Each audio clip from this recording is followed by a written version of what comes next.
Hello, I'm Morgan Peckman. Today our guest is Gil Cygler. He's the CEO of Allcar.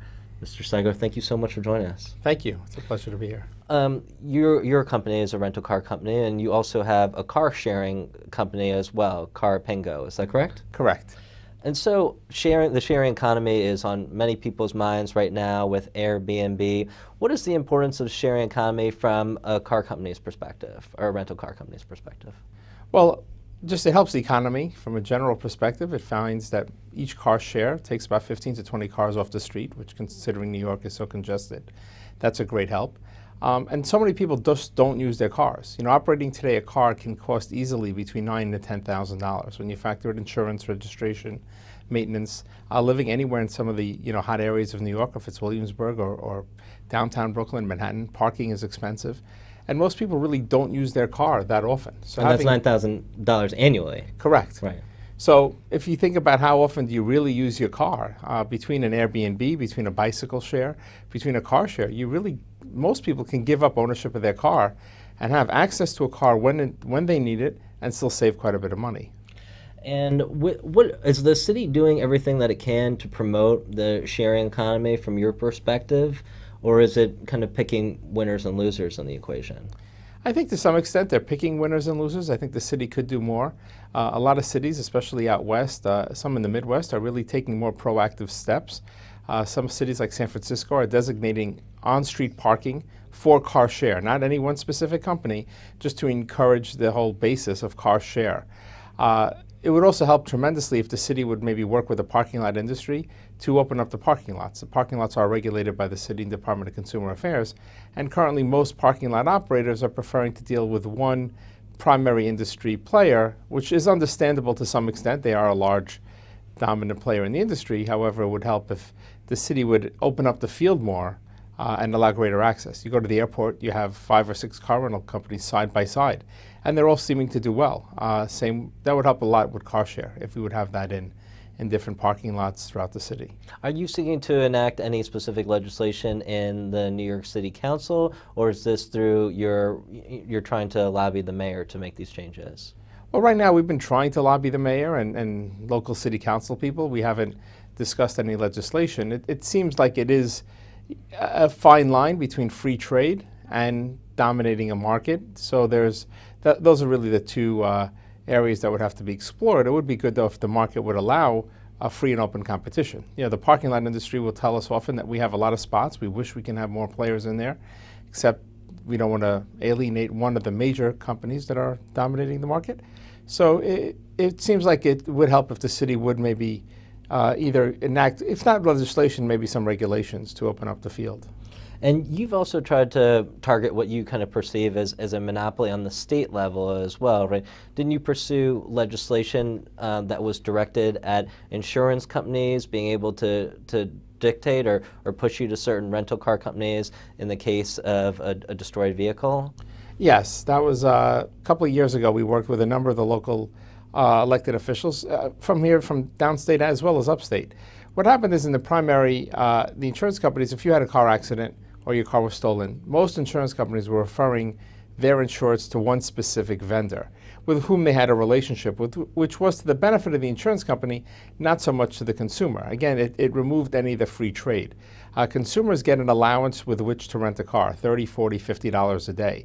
So instead of having a system where here's your allowance, take it and go where you want to go, and maybe someone locally like ourselves would give you a little better deal than some of the major national companies, the insurance companies seem to encourage their insureds to go to one company to the point that they would actually connect the insured with that major company to make the reservations for them.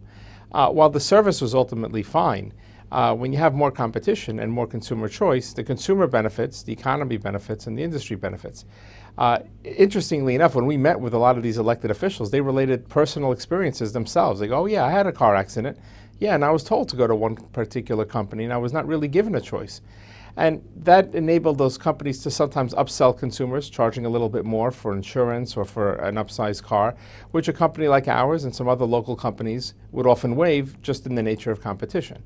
You know, the smaller guy has to be a little more creative and a little bit more aggressive when facing national competition. And now you have another bill that you're pursuing in Albany. Can you talk about that?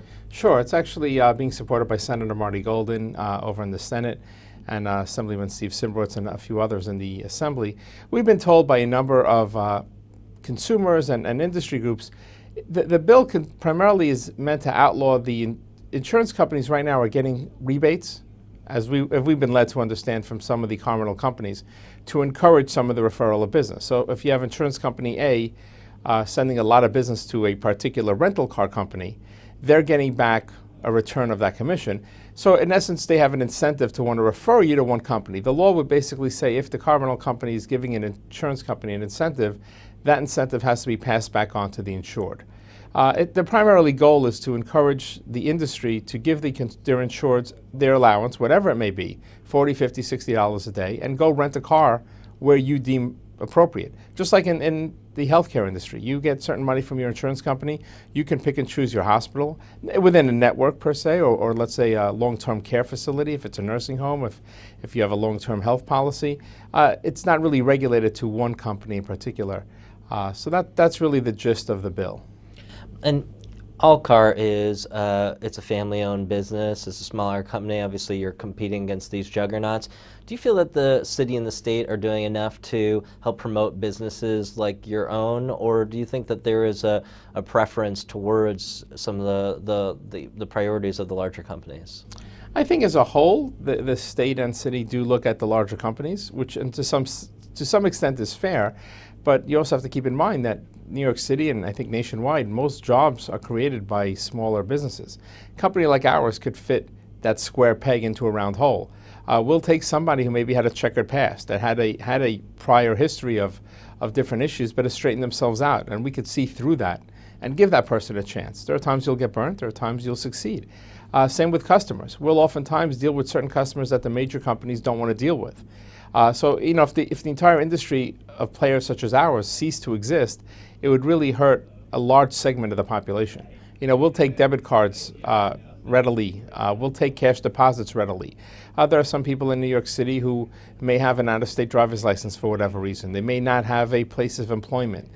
They may be transient between their residences. But if you could prove to us who you are and where you live, and that we could really get our car back and be paid, we'll rent you a car, which a lot of the major companies will shy away from.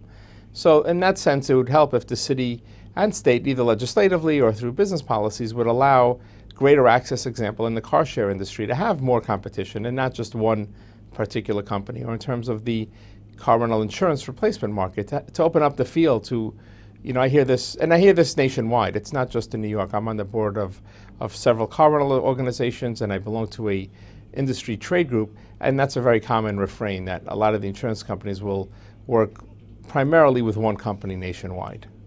And so if there's one thing that you could ask for from the city that could really help a small business like your own, I mean, what is your foremost priority then? I think it would be greater access.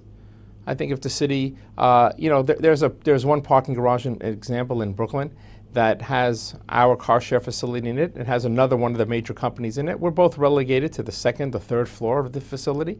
The primary player is on the first floor, which is fine. You go into a shopping mall, you'll see the big player, or the food court, you'll see the big player getting the prime spot, which is fair.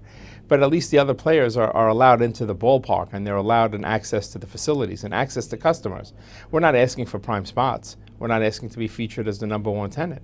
You know, we realized our place in the pecking order of the industry, but at least they should open it up to allow a little bit more access, which I think will help the environment. It'll help the pricing, and it'll definitely help, you know, again, congestion pricing is a really hot button issue. Imagine we took 10, 20% of the cars off the road and replaced them with car share, and that's something the city could do with absolutely no expense and have a great impact on quality of life, the quality of the cars. We have later model cars.